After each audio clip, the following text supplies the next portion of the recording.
Coming to you live from Johannesburg in South Africa. Malawian and South African authorities are racing against time to clear Durban's former drive-in repatriation site ahead of a planned protest against undocumented foreign nationals tomorrow. Buses have been transporting Malawian nationals from KwaZulu-Natal to a temporary repatriation centre in Musina, Limpopo. The Durban transit site closed yesterday and is no longer accepting new arrivals. Officials have stopped the verification process and are now focusing on relocating only those whose documentation has already been processed. Meanwhile, hundreds of Malawian nationals remain camped outside the Malawi Consulate General in Johannesburg in the Gauteng province as they seek urgent assistance to return home.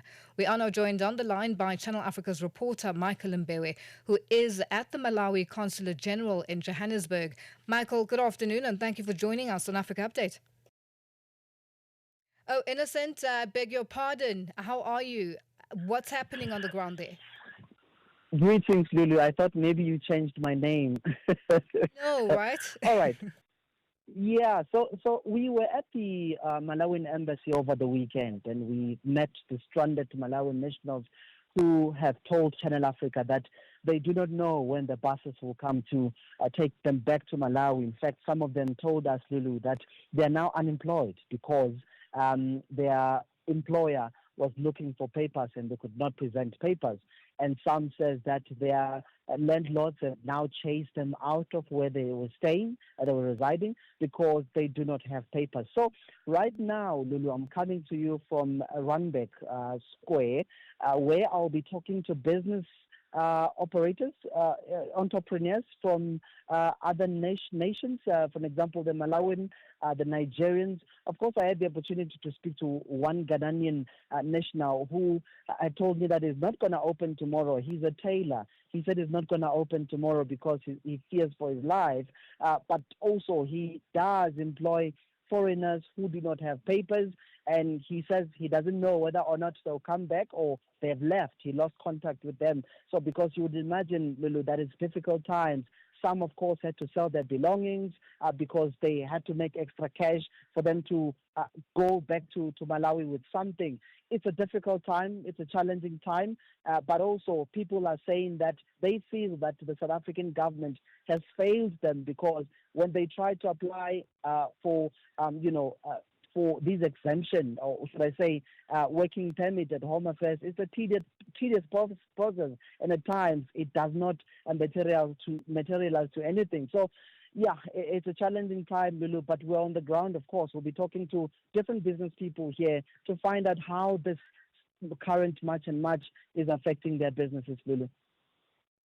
Now, Innocent, just ordinary people, apart from the business owners, have you come across just people in the streets who are maybe trying to find or make their way out of South Africa and what they're planning to do?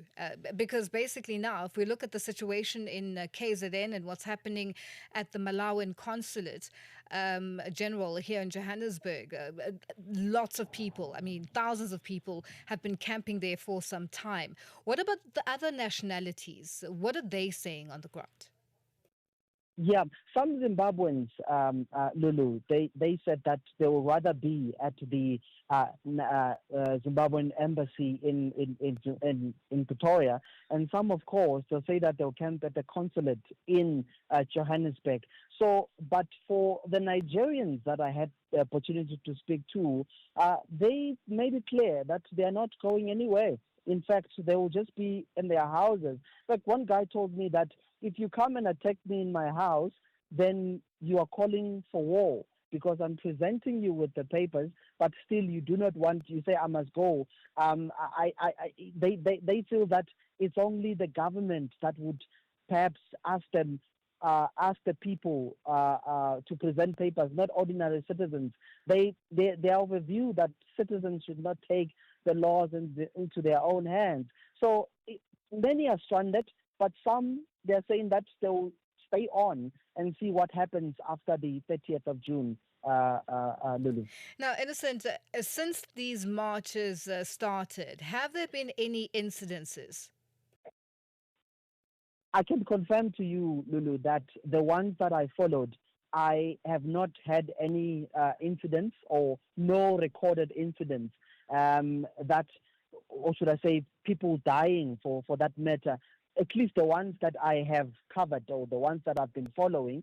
But allegedly, there are those pockets where, because there's social media, Lulu, sometimes we need to really fact check before we bring news on air, because there are these podcasters, there are, new media where sometimes information can be distorted. People can say things that are not correct. But the ones that I've been following, Lulu, and the ones that I've been seeing on different platforms, I've not seen any incident that really cause for concern, Lulu. Well, Innocent, I guess it is a moving story, and we're all watching very closely. Thank you for joining us on Africa Update. We'll leave it there for today. All right, thank you, colleague. That's Channel Africa's economics reporter, Innocent Semosa, joining us with an update about what's happening in the Randburg business district today. It is 12:20 Central African time, and we're coming to you live from Johannesburg in South Africa. This is the